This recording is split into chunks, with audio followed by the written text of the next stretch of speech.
State leaders strive to develop their countries in all areas of activity. Undoubtedly, any progress requires investments, and generally, the larger and more significant the project, the higher its cost, often reaching billions of US dollars. In this video, I invite you to explore some of the most massive and expensive projects from around the world. Enjoy watching.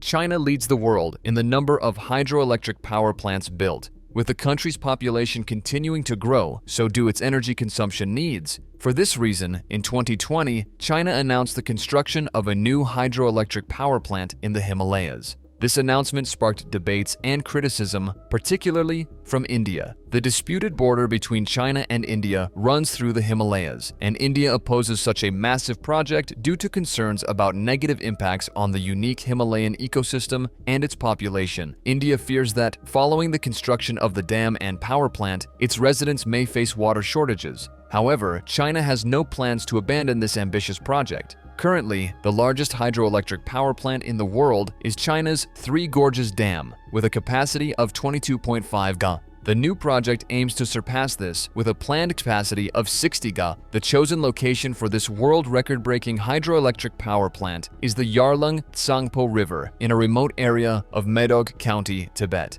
The site was selected due to the river's unique characteristics. Known as the Brahmaputra in India, the Yarlung Tsangpo originates from the Angsi Glacier in Tibet. With an elevation drop of 7,067 meters from its highest point to its lowest, it is considered one of the world's most energy-rich rivers. The dam's construction will involve drilling several 20-kilometer-long tunnels. Working in this region will be challenging, as the river's flow rate is approximately 2,000 cubic meters per second. Despite these difficulties, the project is moving forward, with completion expected by December. Chinese authorities claim that the project's goals include producing clean energy, ensuring a stable energy supply, and regulating the river's flow to prevent flooding and other natural disasters. However, is that the full story? Experts warn that building such a large hydroelectric plant in a seismically active region could have severe consequences, particularly for India. Potential risks include flooding in northeastern India and a reduction of agricultural water supplies by at least 50%. Additionally, according to environmentalists, damming relatively free-flowing rivers disrupts annual flood cycles and harms ecosystems.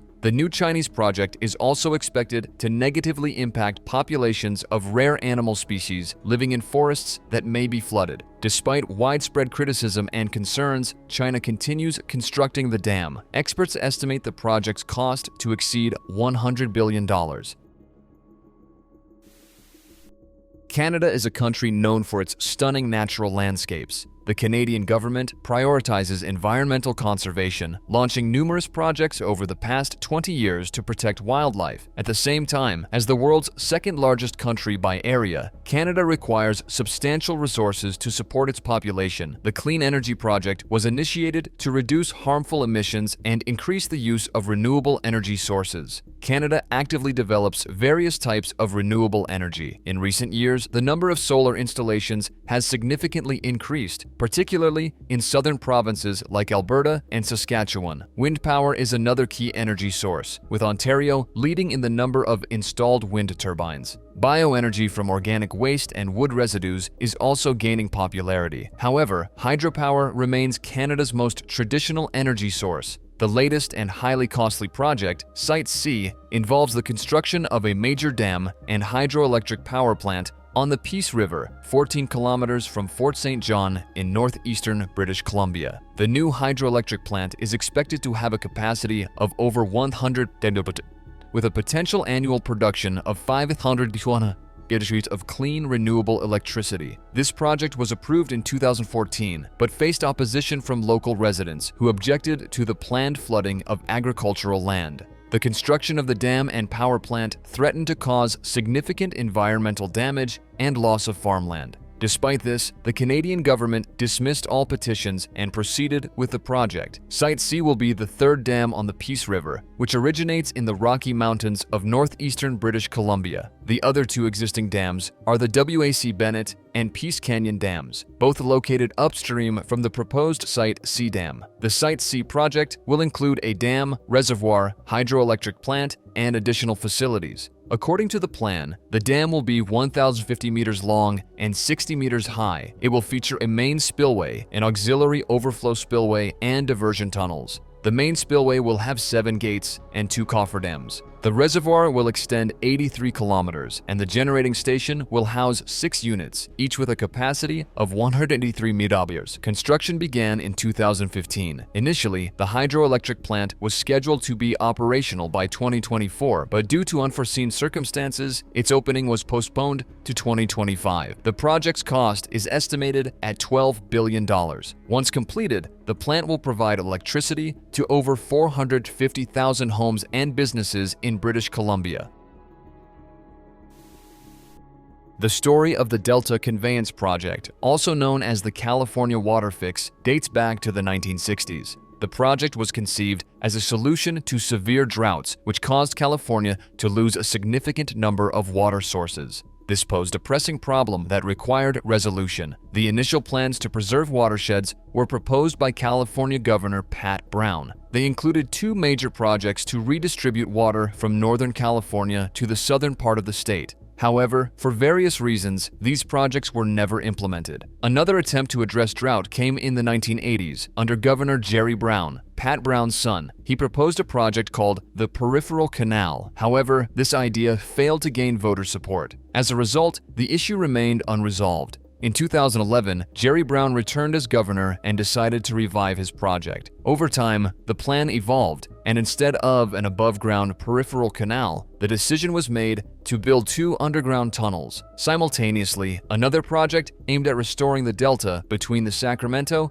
and San Joaquin rivers was underway. This led to significant public outcry from delta conservation advocates, and the tunnel construction was halted. 2/3 of California's water supply comes from snowmelt in the Sierra Nevada mountains. The water flows into the delta and is then distributed across settlements from Silicon Valley to San Diego. Annual droughts cause the delta's water levels to drop to critical levels, but no effective solutions were implemented by the authorities. Finally, in 2019, Governor Gavin Newsom advocated for a single tunnel project, which was approved in 2003 and is now under construction. The Delta Tunnel will be built at a depth of about 48 meters underground with a diameter of 11 meters. Water transported through the tunnel will bypass the Sacramento-San Joaquin Delta and flow into Bethany Reservoir, then into the California Aqueduct. This idea has been well received by local residents, as the tunnel will address multiple issues at once. Most importantly, it will preserve the delta, which provides fresh water to the population and agricultural facilities. The current estimated cost of the project is $20 billion, though this is not the final figure. Such high expenses are justified by the state's pressing need for water management solutions. Oceanographers Sjoerd Groeskamp and Joachim Kjelsen proposed a large-scale construction project called the Northern European Enclosure Dam. The idea for this megaproject arose as the oceanographers sought solutions to the issue of rising sea levels in Northern Europe. Over the past century, the sea level in Northern Europe has risen by more than 25 centimeters, and this value continues to grow. Rising sea levels have become a serious problem, threatening irreversible consequences. According to experts, by the end of the 21st century, countries such as the Netherlands, Denmark, and the United Kingdom could be partially submerged. This would lead to mass migration of residents from the affected regions, causing significant social and economic changes worldwide. The issue of rising sea levels needed to be addressed urgently. However, scientists lacked ideas on how to resolve it until Sjoerd Groeskamp and Joachim Kjelsen seemingly found a way to halt the sea level rise. In their project, the oceanographers proposed building 2 massive dams. One would be located in the English Channel between France and England,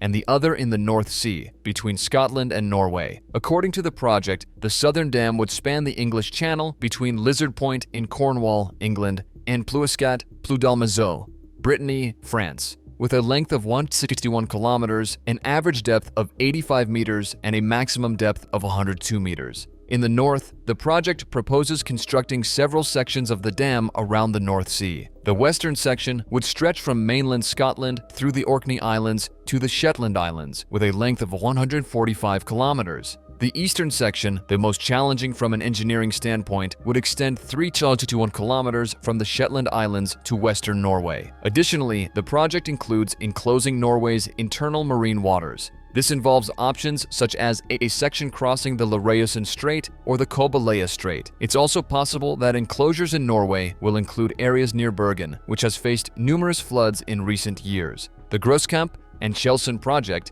is estimated to cost between $250 and $500 billion, with an implementation timeline of 50 to 100 years. The oceanographers have not yet announced when the first stages of work will commence. However, for now, the Northern European Enclosure Dam project remains an ambitious concept aimed at demonstrating the extreme engineering solutions necessary to combat climate change. Experts believe that this project could significantly help address the issue of rising sea levels. Therefore, it is quite possible that we will soon hear about the start of construction for the dams in the English Channel and the North Sea.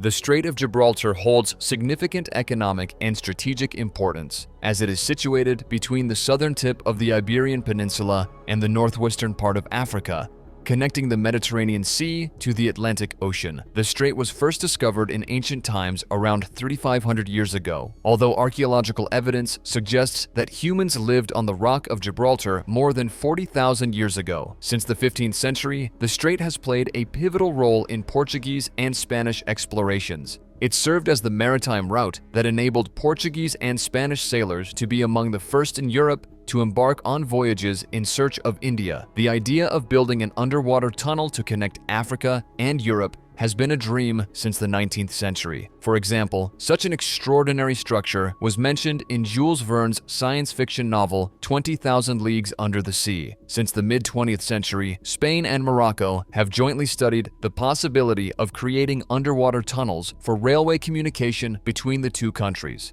This seemed feasible, as a similar structure, the Channel Tunnel, was constructed beneath the English Channel, connecting the United Kingdom and France. However, due to certain circumstances, this project was abandoned. In 2018, Rafael García Monge Fernández, president of the Spanish construction group Sesegza, announced the revival of the project to build an underwater tunnel in the Strait of Gibraltar. His team drafted a budget estimating the construction cost at $8.5 billion.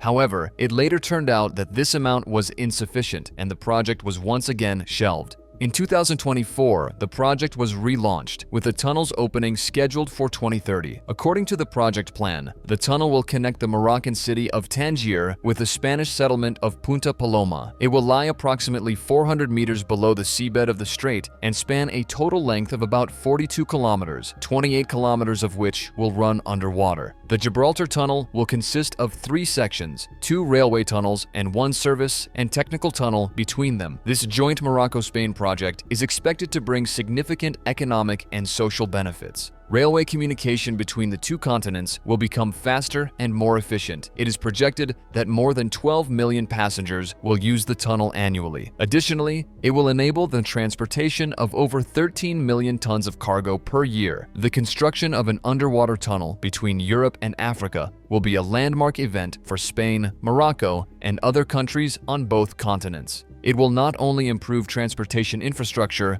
but also significantly boost the economic and social development of the regions. Undoubtedly, this project is very costly, with experts estimating its total cost to exceed $10 billion. However, despite the challenges and high expenses, the potential benefits make this project highly promising and significant for the future. Monaco is a microstate located on the shore of the Ligurian Sea. Its total area is just 2 square kilometers, a quarter of which was previously underwater. Monaco's history dates back to the 1st century CE when it became part of the Roman Empire. In the 7th century, it was included in the Lombard Kingdom, and later the Kingdom of Arles. In 1419, the Grimaldi family officially established control over Monaco, making it an independent principality. However, just over a century later, Spain conquered Monaco, granting it partial autonomy. In 1641, Monaco became a protectorate of France, and in 1713 it was declared a sovereign state. Yet, over the next 2 centuries, Monaco frequently lost its independence and was occupied multiple times. Today, Monaco is an independent principality with a unique culture and an economy largely based on tourism and gambling. Its most famous landmark is the Monte Carlo Casino. Thanks to the large number of tourists visiting Monaco, the country's budget has sufficient funds for large-scale projects. One such project is Terra, which allowed Monaco to slightly expand its limited area. Terra is a true project of the future, representing a modern eco-district. What makes this district unique is that it was built on land that was once underwater. Underwater caissons, large concrete structures, were used to create the new land. These caissons not only create new land, but also support the marine ecosystem, serving as habitats for marine life and preserving a local biodiversity. Terra impresses with the meticulous design of every section. Half of the 6-hectare district is dedicated to parks and recreational areas. Solar panels provide the main source of energy, while a thalassothermal system uses seawater for heating and cooling. Rainwater is collected for irrigation, and green roofs with over 1,000 trees help mitigate urban heat. During the district's construction, significant attention was also given to cultural heritage and leisure areas for residents and tourists. The district features restored artworks and a promenade connecting various parts of Terra, offering stunning views of the sea. Another remarkable attraction is the Blue Grotto, an underwater observation deck where visitors can watch marine life in its natural habitat. The official cost of the Terra project is over $2 billion. Though the actual expenditures were likely higher. However, these investments will quickly pay off, as this modern district has not only expanded Monaco's territory, but also served as an excellent example of innovative urban planning and a draw for tourists.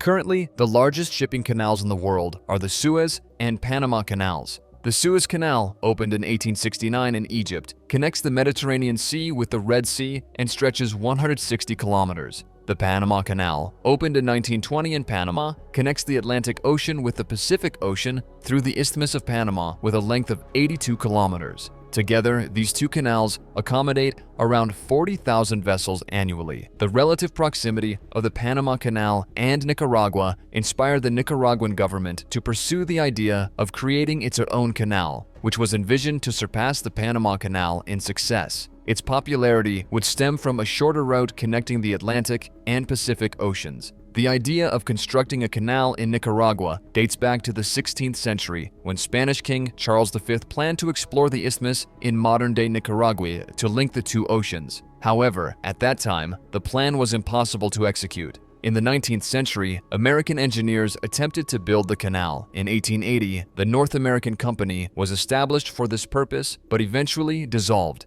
In 1914, Nicaragua and the United States again joined forces to construct the canal. As one of the poorest countries in Latin America, Nicaragua was compelled to sign an agreement granting the U.S. the right to build the canal independently. Yet, this project also remained unfulfilled. In 2007, Daniel Ortega, leader of the Sandinista revolution, returned to power in Nicaragua. He announced his intention to revive the canal project and sought help from other nations. Ortega managed to secure support from Russia and China, reviving the long-standing idea. The collaborative effort of the three nations resulted in a project plan that proposed building a canal with a depth of 26 to 30 meters, a width of 230 to 530 meters, and a total length of 278 kilometers. The canal's capacity was designed to handle over 5,000 ships annually, with transit times of approximately 30 hours. The route would stretch from the mouth of the Brito River south of Rivas on the Pacific coast to the mouth of the Punta Gorda River near the Venado Island on the Atlantic coast. Preparations for construction began in December 2014 with the building of access roads. The canal was initially scheduled for completion by the end of 2019. However, in May 2017, the project was suspended due to financial problems faced by the main Chinese investor and protests from opposition groups and environmentalists who believed the canal would harm the ecosystem of Lake Nicaragua. Despite significant efforts to realize this project, the construction of the Nicaragua Canal remains frozen. The project's cost is estimated at $50 billion. Jakarta, the capital and largest city of Indonesia, is home to over 10 million people. Located on the northwest coast of Java Island, more than half of Jakarta's territory lies below sea level. Additionally, the city has numerous bodies of water and wetlands, which have contributed to its catastrophic situation. During the rainy season, when a significant amount of precipitation falls within a day, rivers overflow their banks and groundwater levels rise sharply. This leads to regular flooding, which becomes more destructive each year. Constant flooding has a negative impact on the city's infrastructure and, of course, the lives of local residents. Moreover, the city is sinking by 25 centimeters annually, while tidal floods rise by 200 centimeters. It is predicted that within less than 25 years, a third of the capital could be underwater. For this reason, Indonesian authorities have been seeking solutions to address this problem. In 2024, Indonesia announced a new project called the Great Seawall, aimed at protecting the city's coastal area. The project involves constructing an enormous wall and has already received financial support from South Korea and the Netherlands. The wall will stretch 24 kilometers along Jakarta's northern coastline. It will consist of concrete and steel structures designed to resist corrosion and extreme weather conditions. Building such a structure might seem simple, but in reality, it is a labor-intensive process requiring substantial funding. Preparatory work includes clearing the area, relocating urban utilities and infrastructure, and constructing a dam. Afterward, a foundation capable of withstanding water pressure and erosion must be laid before the wall itself can be built. However, the project does not end with the wall's construction. Inside the wall, large lagoons will be created to protect against runoff from Jakarta's 13 rivers. Interestingly, the wall will be built in the shape of the mythical bird Garuda, a symbol of Indonesia. The project was initially proposed in 2014, but was rejected at the time. Construction of the Great Seawall is expected to be completed by 2040. Although delays are possible, the cost of the first two phases is estimated at $10 billion, but experts predict the total project cost will reach $80 billion. Despite its enormous price tag, Jakarta urgently needs a structure capable of protecting the city from flooding.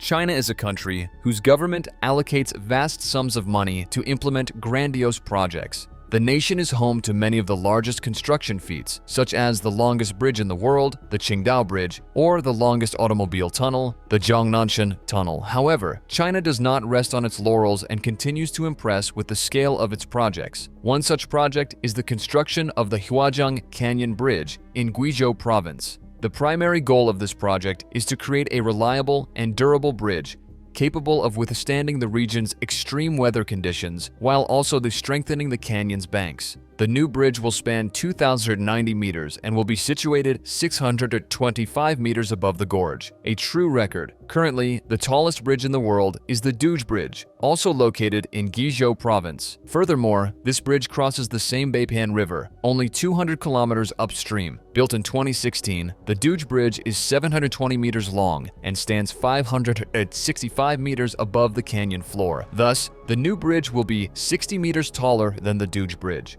According to the project plan, the new bridge will be a suspension bridge made of steel girders, ensuring both lightness and strength. The bridge will become part of a high-speed highway in Guizhou Province and will be equipped with modern safety and monitoring systems. The project began in 2021 with preparations along the canyon's banks and the creation of necessary infrastructure. The next stage involved the installation of the bridge's foundation, including two massive pylons made of concrete and steel. Workers then proceeded to install the steel spans connecting the pylons. The bridge's opening is scheduled for June 2025. Currently, construction is in its final stages, which include laying the road surface, installing safety and lighting systems, and conducting tests to verify the bridge's stability and reliability. The Huajiang Canyon Bridge project has become an essential milestone in the development of infrastructure near the Beipan River. Thanks to the new bridge, tourists and locals will be able to cross the canyon in just a few minutes compared to the previous 70 minutes.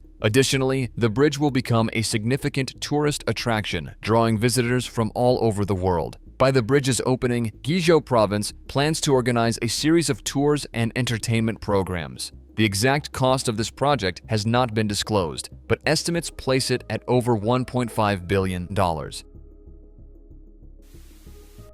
The Suez Canal in Egypt is one of the most critical routes for international trade, connecting the Mediterranean and Red Seas. It serves as a link between Africa and Eurasia, enabling thousands of vessels from around the world to transport raw materials and various goods. Another vital trade route is the Panama Canal, located in Panama. These two canals are the most well-known and frequently used trade pathways, but the world is about to learn of another significant global trade project, currently referred to as the Arctic Silk Road. The Arctic Silk Road is a large-scale China-Russia initiative aimed at expanding trade and developing the economies of both nations. In Russia, this project is known as the Northern Sea Route. Russia and China are the leading countries involved in Arctic exploration. For this reason, the leaders of both nations decided to combine their efforts to develop this project. However, it is worth noting that China was the main initiator of creating this polar trade route. The Arctic is crucial for China, as its development impacts various industries from fishing to agriculture, and the new project will facilitate the country's energy and transportation advancements. For Russia, the project is equally significant. An enormous amount of funding has been allocated to its development, with estimates exceeding 260 billion, and the investments continue. Russia is actively building power plants and ports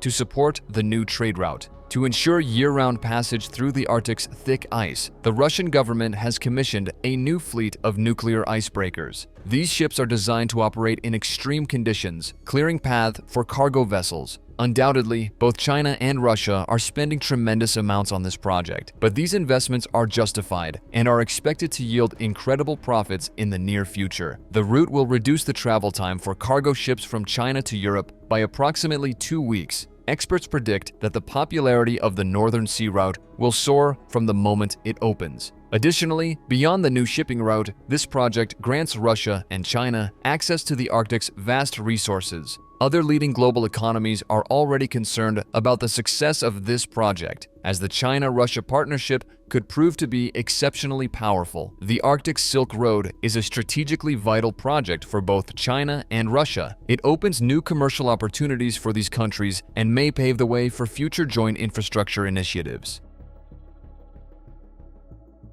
That's all for now. If you enjoyed this video, don't forget to like, subscribe to the channel, and hit the bell icon. Your engagement is the best reward for me. Thank you for watching. See you soon. Goodbye.